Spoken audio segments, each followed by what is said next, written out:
Alright, we should be live. Just give me one sec. Video. There we go. God, that was annoying. Oh my god. So I used something called XSplit, and it was... Actually, let me get myself off stream. Let me just hear if the sound's working. Yeah, okay. It was having login issues for some reason. I wasn't able to... My password and stuff, and there might be a watermark on here somewhere.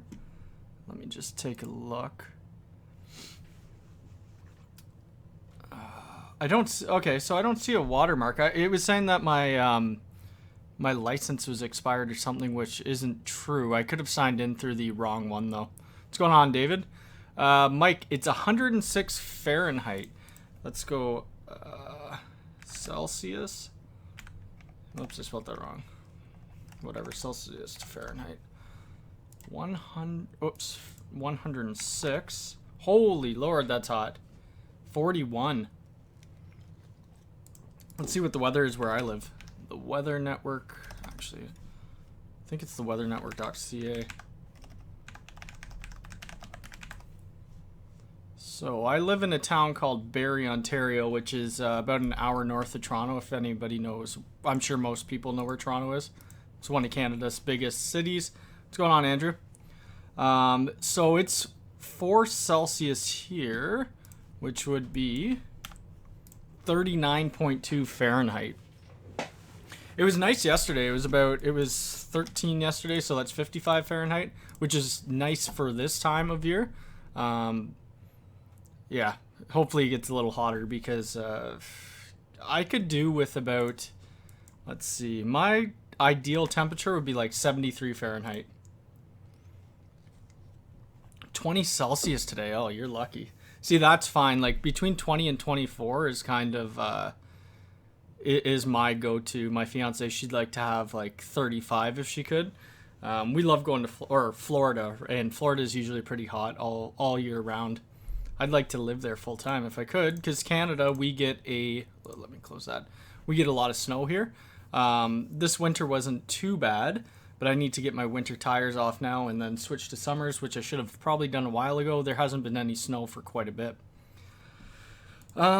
Yeah, so today, if you guys saw my video yesterday, not a lot of people like the unboxing style thing, but then again, I'm always gonna start when I get a new product with doing unboxing, and then I'm gonna get into the configuration. In the UDM Pro, we're gonna end up doing multiple videos of it because there's a lot in it.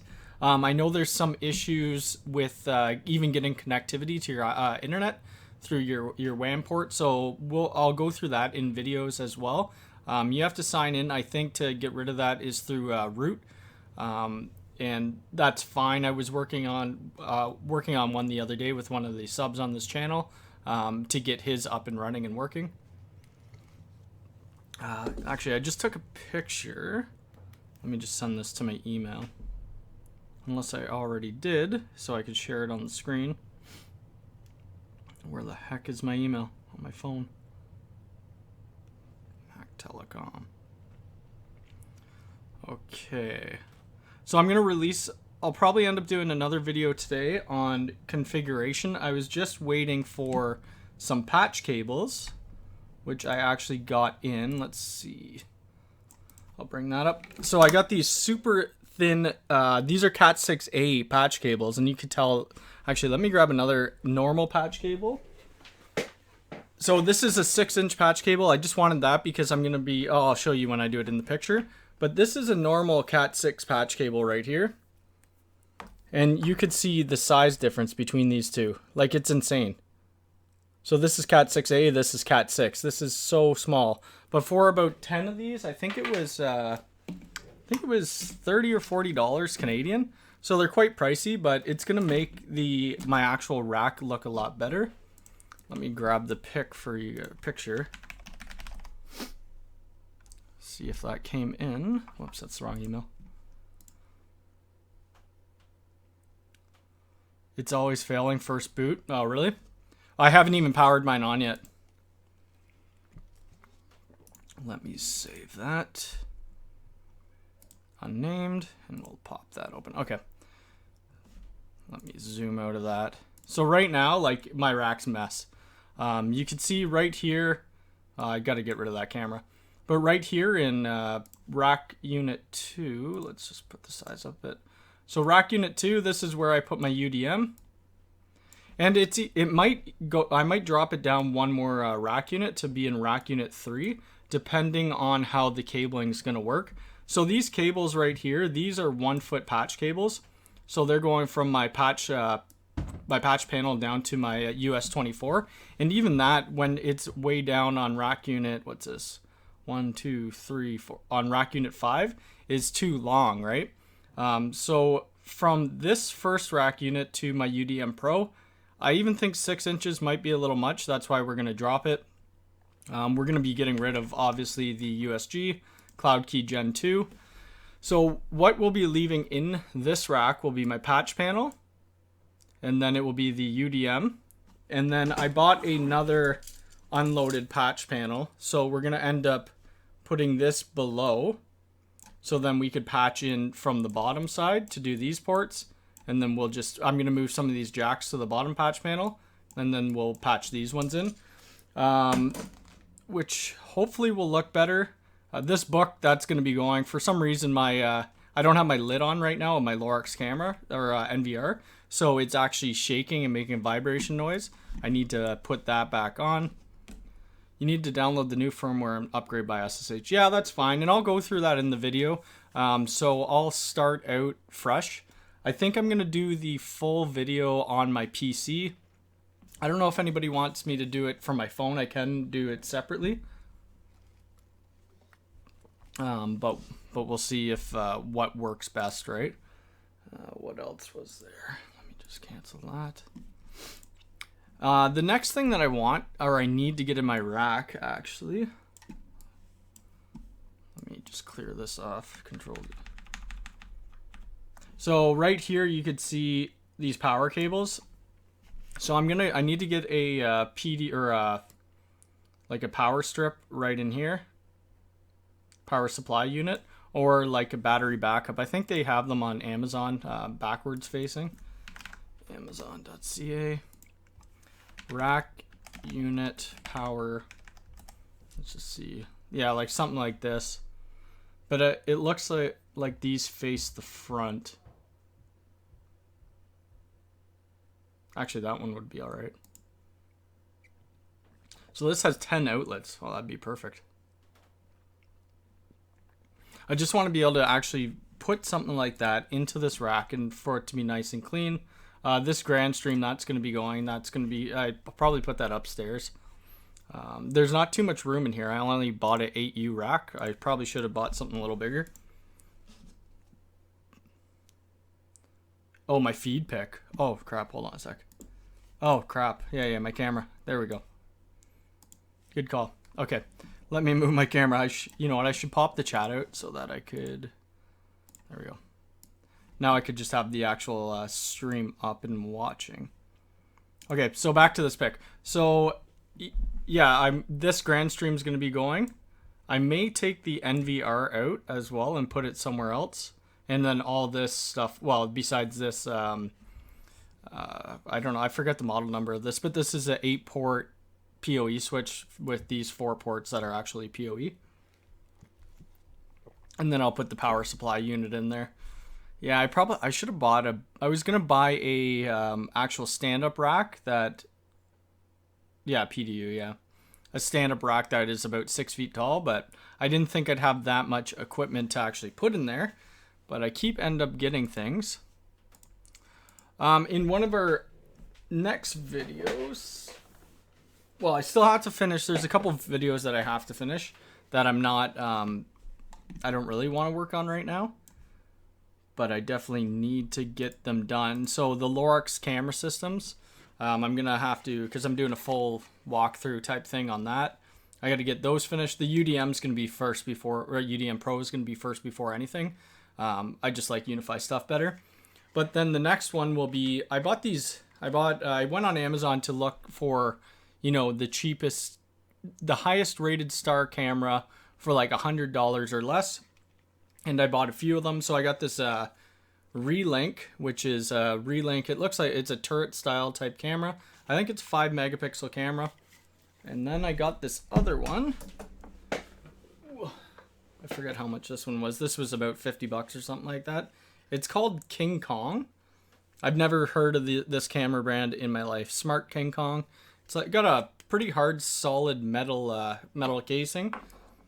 I'm not exactly sure how the angles work on it, but that's going to be interesting to try. I haven't actually plugged any of that in yet. So I'm going to do a comparison video between this, the King Kong, one of the Lorex cameras, and then Hikvision 4 megapixel camera. So the megapixels on each of these will be a little different. The Lorex cameras, I'll probably when I'm doing the actual review and doing the testing, I'll drop it down to 4 megapixels because they're actually 4K cameras. What is with the colors of my colors are a little different. I need to get a new webcam as well. There's a few things that I could do to upgrade the stream. Unfortunately, downstairs where I have my computer set up, there's actually no windows here. So it's just all unnatural light. I use a, what's it called? A Elgato key light, but I think I need to get 1 or 2 more of them. What's not working on Unifi? Like the cameras won't work on Unifi. That's for sure.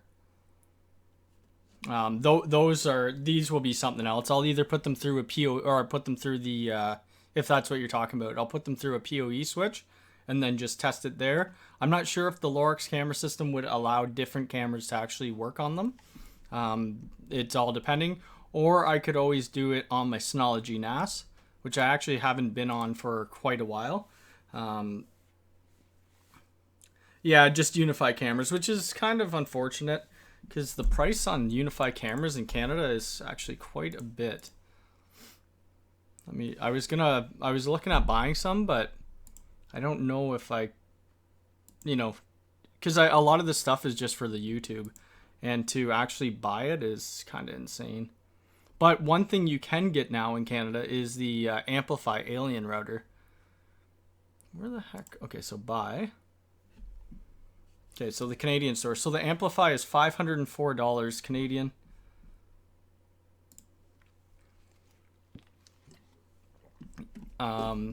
Which is, I kind of want to get it to test out Wi-Fi 6, but then again, I bought the Asus, I forget the model number, to do actual Wi-Fi 6. I don't know if I'll do that.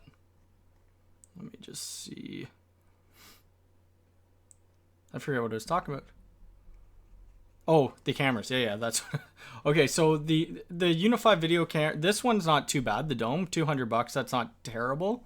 But all of these are, well, and the Flex is obviously fairly cheap.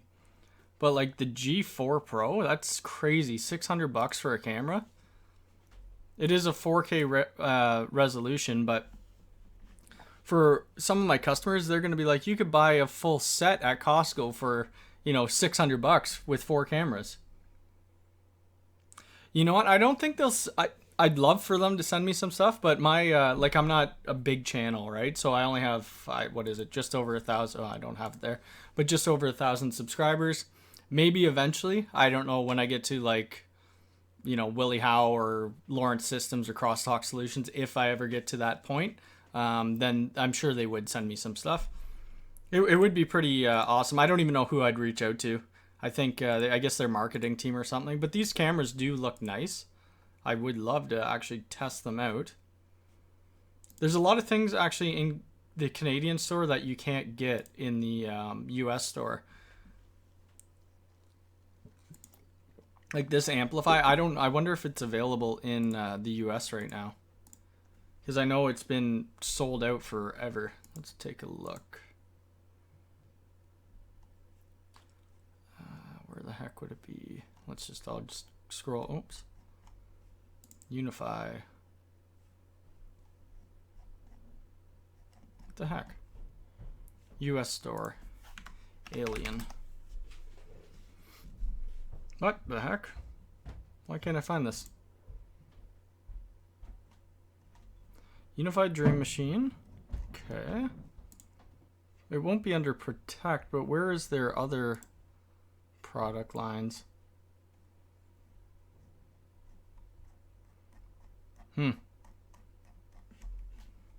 That's odd. Wireless products, edge switches, edge routers, early access. So it's not Unifi. Huh, that's weird that I can't find it. I don't know if I'm allowed to go on. Well, I'm sure I can. Like, I don't know. Anybody could actually have access to this early access tab over here. They just need to be actually signed up through Unifi. But this is all like early access stuff that's not out of beta yet. I've talked about this leaf switch before, a little bit. $2,000 for this leaf switch, which is actually pretty reasonable when you're thinking about this high capacity of switches. It's a 100 gig switch. Networking then routing. Oh, okay. I'll take a look. Yeah. Yeah, it is confusing. I was looking at it yesterday and I thought I could find it, but yeah, this leaf switch, this would be awesome to try out. But then again, I have nothing that's connecting to 100 gig or even 40 gig. Like these little PoE switches. The one thing that I am actually interested in, holy moly, the amount of messages I'm getting right now. The one thing I'm interested in is this little mini rack that they have. These little shells kind of look cool for the G3 Flex. They're just kind of like covers. You can get them in camo and whatnot. And then this I would love to get, but you could only buy, I think, early access products in the United States, and I won't be able to get them. So this is the Unifi access stuff, which would be wicked to try out. And does whoever has the UDM Pro, can you actually install the access controller right now? I haven't turned the Pro on yet, so I'm not too sure. Let me take a look. Holy crap. Access cards are 40 bucks. I hope they come with more than one. Okay, so you get 20 UA access cards. Oh, that's really cool. You can? Okay. Not that I'm going to be able to do anything with it. And then the other thing is the Voip controller, right? The phone controller. I don't think they have a... I wonder if... I would assume that they're going to make it into like a full Voip system where you could do, you know, make extensions and all that type of stuff. I think this phone's been out for quite a while, though. Okay, how'd you say you get there? Network routing. Oh, yeah. I didn't even see that at the top. Duh. But it's still not in that line.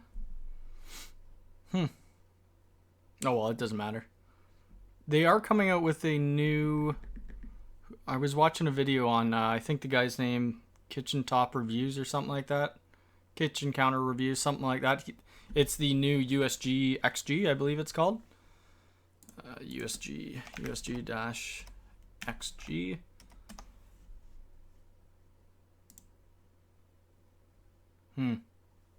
Okay, I don't think that's it. But not like I won't need to be able to use the... I probably won't use a new USG, seeing as I have the Dream Machine. But I may test it out eventually. It's in the U... Oh, really?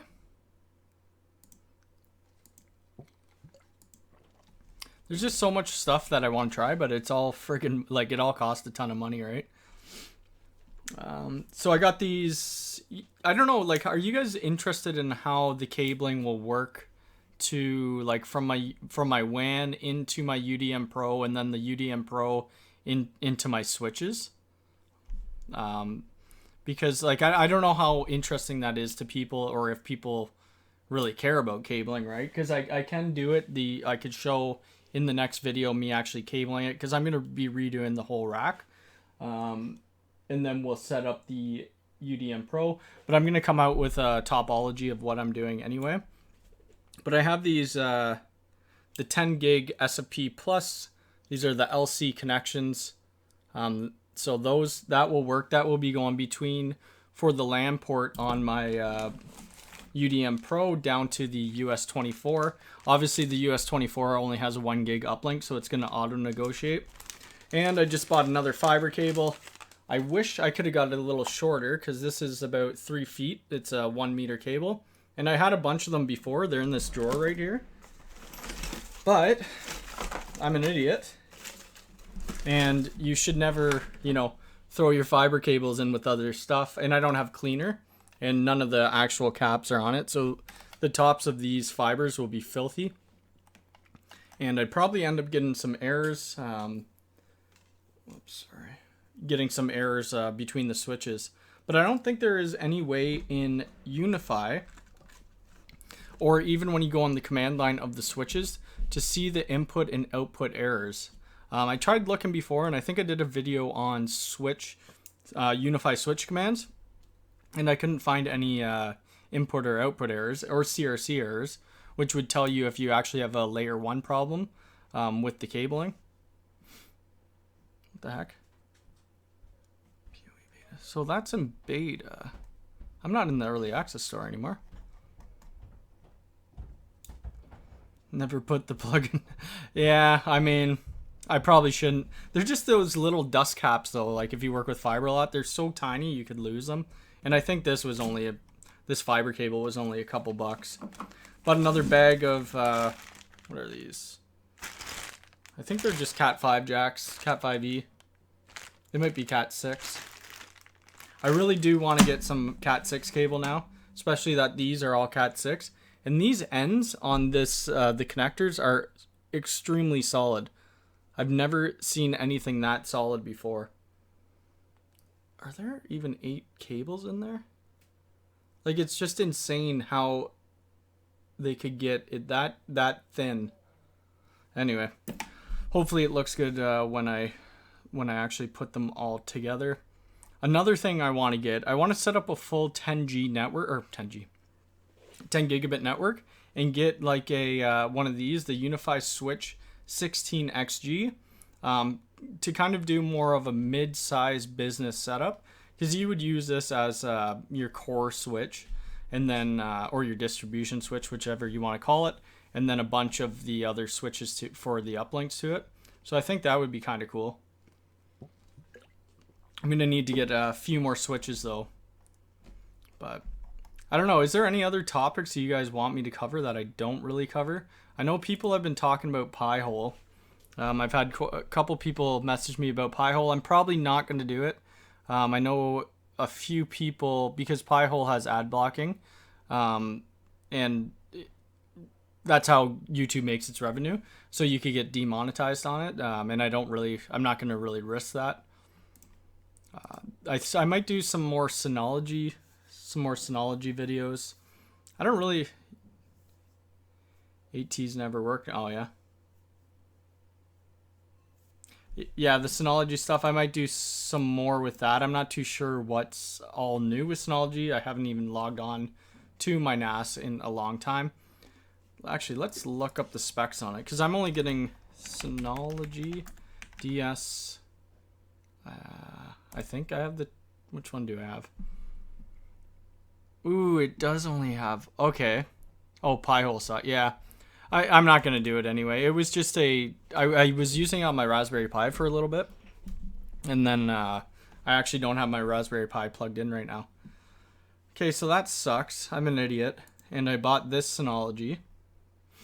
And I didn't read the specs for it. Where the heck did it go? I think it only does 100 meg network, which is not good. I should have got something with that at least. Let's look on Newegg.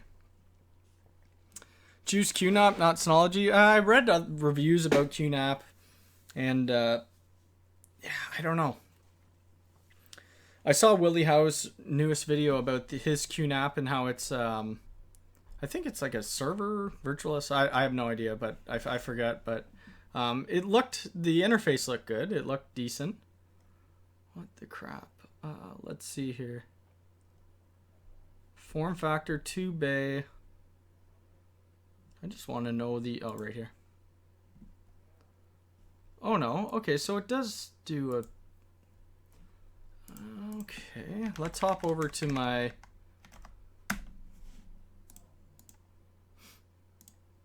just gonna bring this over here for, oops, that's not what I wanted. Just so my passwords don't get exposed again.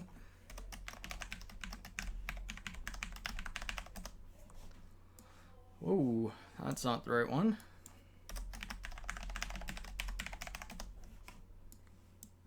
Okay. Let's just see what my 2FA is.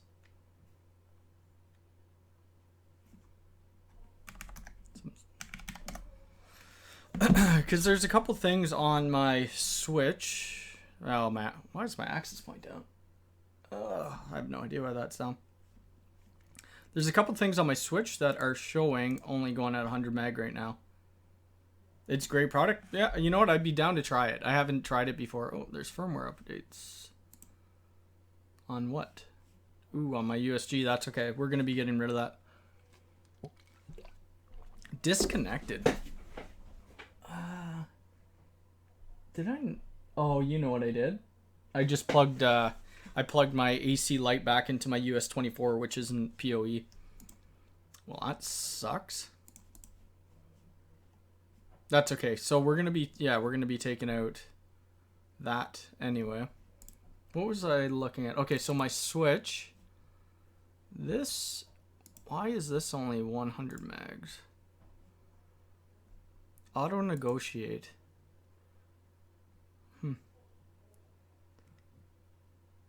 Not PoE. Well, it, yeah, the US24 is not PoE. So I plugged it in the AC light into this switch right here, and it should be in, you know, one of these, or this one.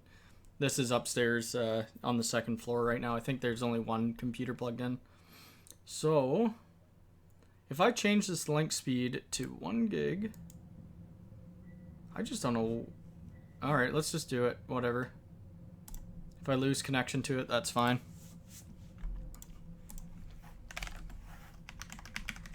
1.114-T. I don't even know if that was actually it. I really need to start, so on the UDM Pro, I'm going to start labeling my actual ports to set the device.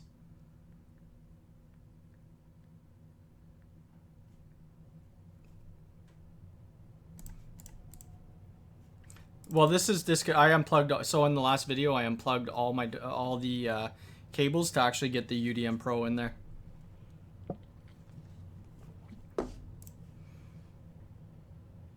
Oh yeah, there it is there. Oh, it was on 16. Crap. Is that the port that I switched? Nope. Uh-oh. What did I, okay, so what did I just switch to? 100. Right here. I have no idea what that is. What the heck device would that be? Alright, well, I'm going to figure that out. So, yeah, okay, we could look under my devices and then see what it was on port 10. Whoops, not insights. Port 10. What the shit? 10.1.1.1. What the hell is that? Oh, I know what that is. That's the Lorex NVR, or yeah, that's the Lorex NVR. I'm a dummy. That's okay. I don't need that going at gig. I probably won't be using that much remotely anyway. But in the UDM video, UDM Pro, I'm gonna do a whole separate video on threat management. If you could see, oops, let's go here. The threat management, threat management in just the USG is very it's very limited, right? So I'm gonna actually go through the threat management. I don't even have it turned on right now because it drops my connection to 85 megabits per second and I get it at gig. Yeah, or usually 10-100. Well, you don't need much more than that for your cameras, right? So I think we could set threat management and geo filtering at the same time if I'm not mistaken.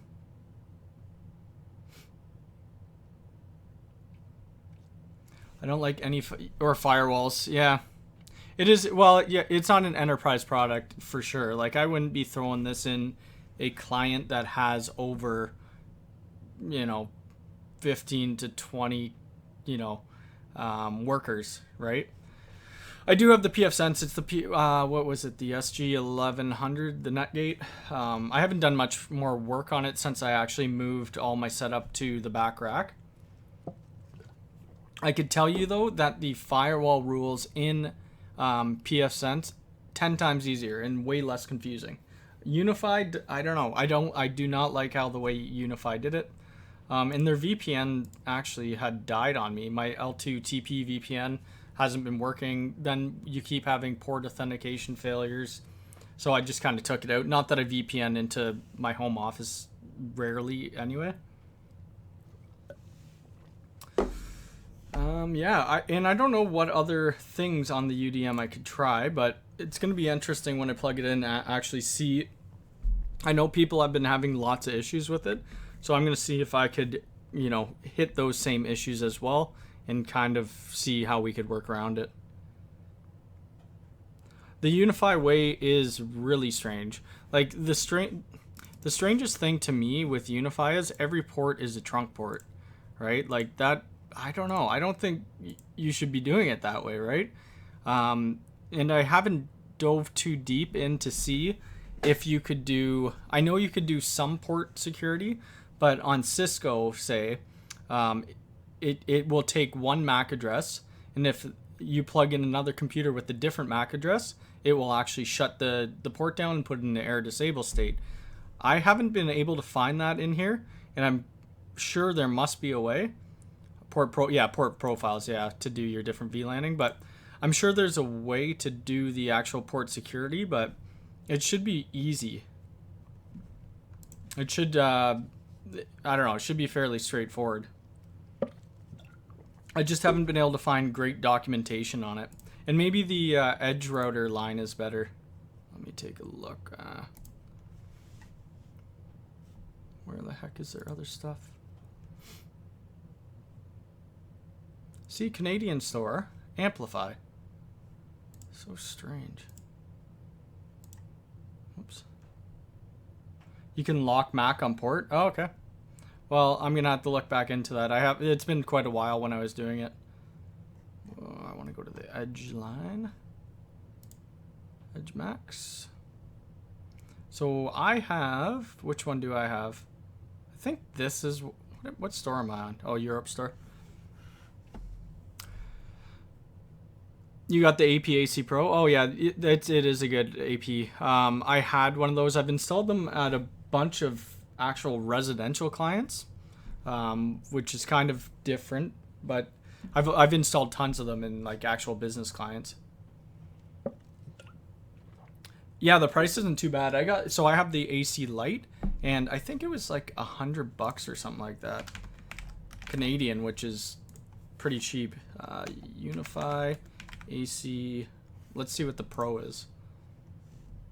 Yeah, so the Pro you can get for $188.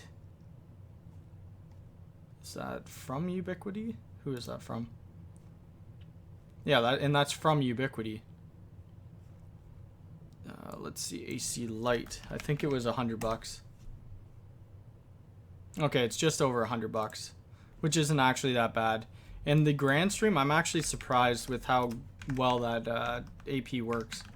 Grandstream access point.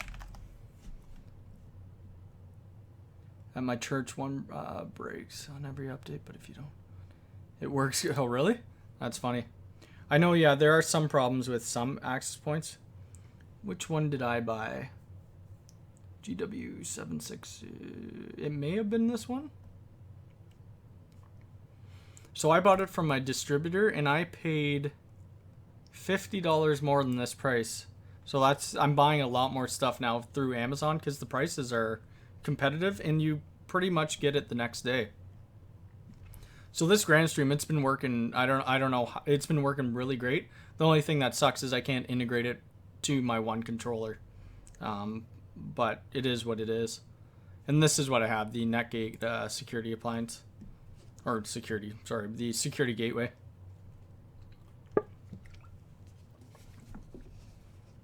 That's odd. I wonder why. Yeah, the updates don't work all the time.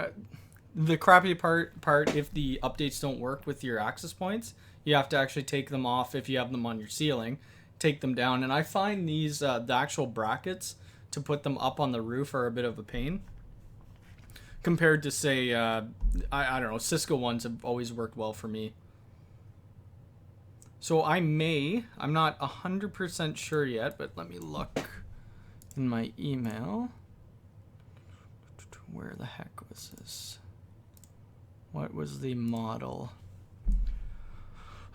Cisco, we're working on the new model of Cisco ASA. Cisco ASA,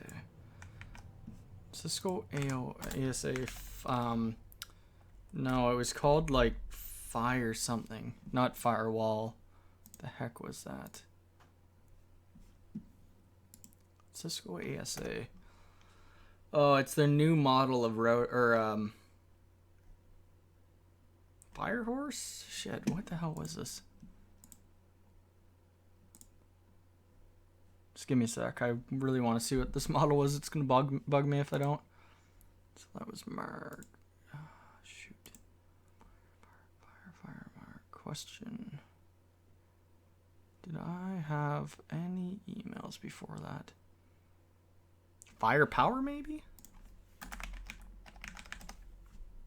No. Crap, I don't remember what it is, but they look pretty slick. So they may be sending me out one, which will be great. I haven't worked on actual Cisco ASAs in a long time. So it will be... Oh, this is a Firepower series. It won't be this size of one, but... Oh, wait. That's what I typed in.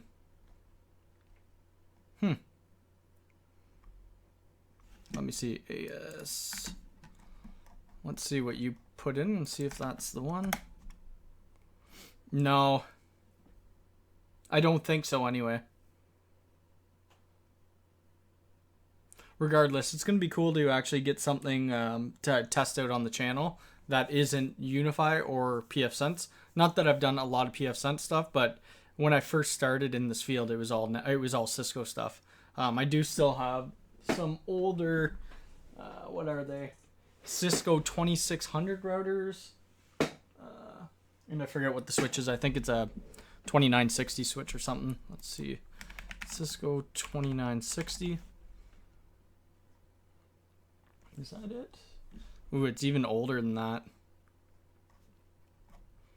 It has like the big friggin' thick SFPs. Anyway, so now I use that as my TV stand. I've actually never worked on any Fortinet stuff. Couple access points, PoE. Oh, really? Wow.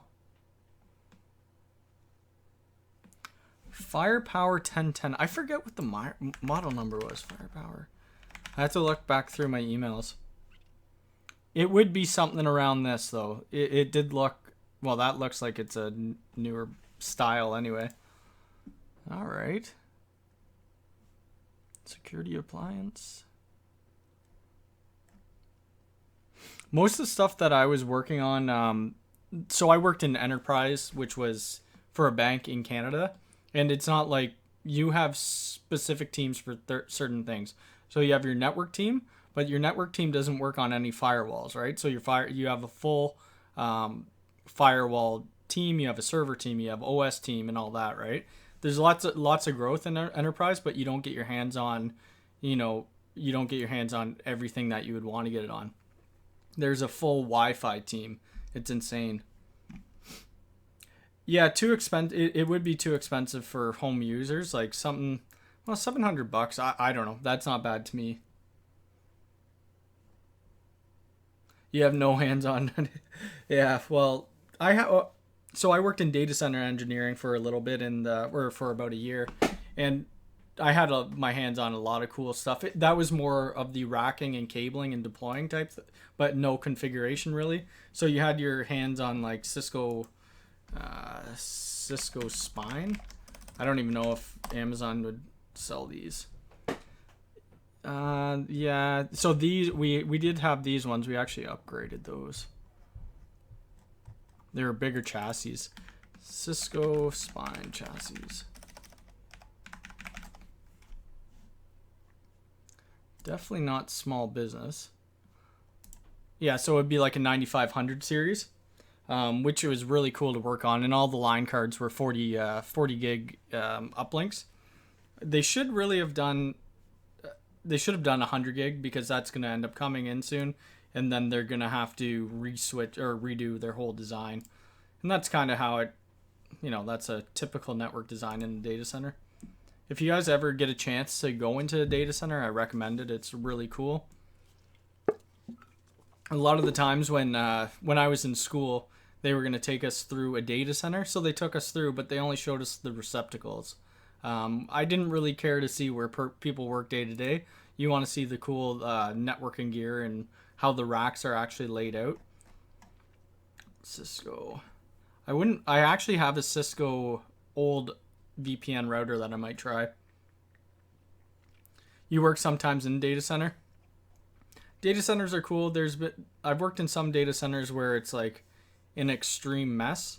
The last data center I worked in, they had about, oh god, I don't even know how many cameras. They had about, or cameras, not cameras, cabinets. They had about 1,300 network cabinets, maybe more, in one of their data halls. French Rail Company. Oh, nice. There's lots of data center work just in my town alone. And we only have about 150,000 people who live in here. We have 5 massive data centers in our city, which not a lot of people even know of. Obviously, the data centers aren't going to be marked saying that they're a company's data center. But I think that is it for me today, unless you guys have any other questions. This was, how long was the stream? We're in that 42 minutes. Wow. It really helps when people talk back to my first couple streams. I was just talking to myself. I used to stream like video games on Twitch and stuff, and I wasn't a big streamer, so it was usually talking to myself, and it's all right, but it's easier when people actually communicate with them. What work do you do? No, this isn't full time. So this is Mac Telecom Networks is my side company right now until I can make enough revenue to be able to move to full time.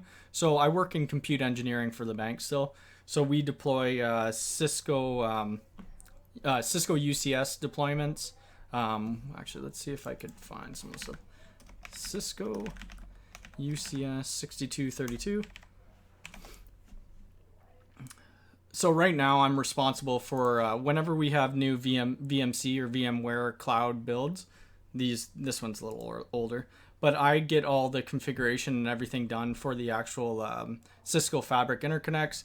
I get all the build sheets done. So a build sheet is showing where all the connections go to the end of row actual Cisco network switches. There's a lot to it. And then deploying the actual VMC clusters and stuff like that. Which if I recruited me, so you know what? It's difficult to actually move away from a company, and it's kind of you have a bit of protection, right? Working with a company you're going to get a paycheck every week regardless, or every 2 weeks regardless, right? My uncle actually owns, I don't know how well his website is actually. Communications.ca.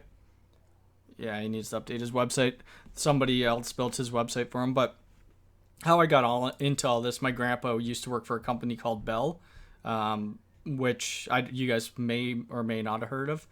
But he was really high up in Bell, and then my uncle, he worked at Bell as well, and then started a communication company for cabling and that. He doesn't do any networking stuff. So I started learning the cabling part of it.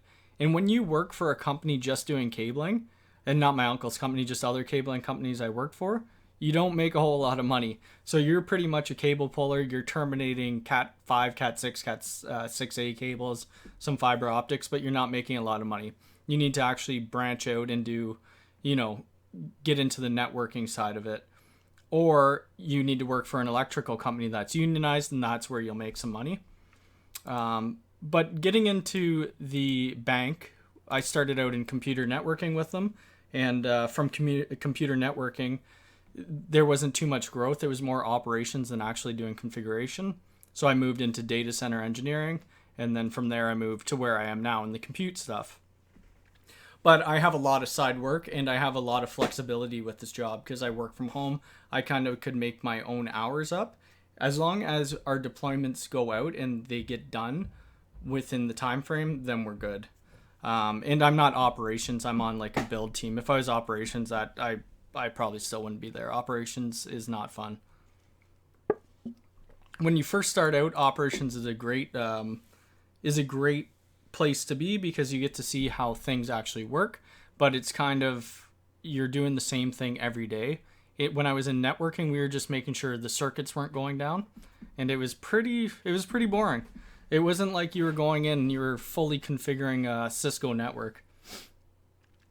Miss doing fun, yeah. The protection is the biggest thing about the job, right? But if we if my uncle's going to be helping me on the job, if we get it, we bid on the job that's 60 story condo, and that has about 600 or 700 Cat 6 cables, and I forget how many strands of fiber, but it's a lot. That could be a turning point of me maybe leaving. I don't know. I can't say for sure, but I hope sometime soon. And I'm going to keep continuing to do the YouTube videos because it's just fun and it's for my own learning. But I am going to go off for the day. I'm going to go mess around with this UDM Pro and see if I could actually get it up and running and then do some videos. So I thank everybody for joining me today, and we'll be back next Thursday. I'll read this one last question, then I'm going to end. I end work at 2 to 2:30. Oh, that's not bad. Yeah, but you'd be way too tired. I used to do that when I was on 12-hour shift work. I still ran my own business, and it killed me, and you get no sleep. All right, guys, have a good one. Take care.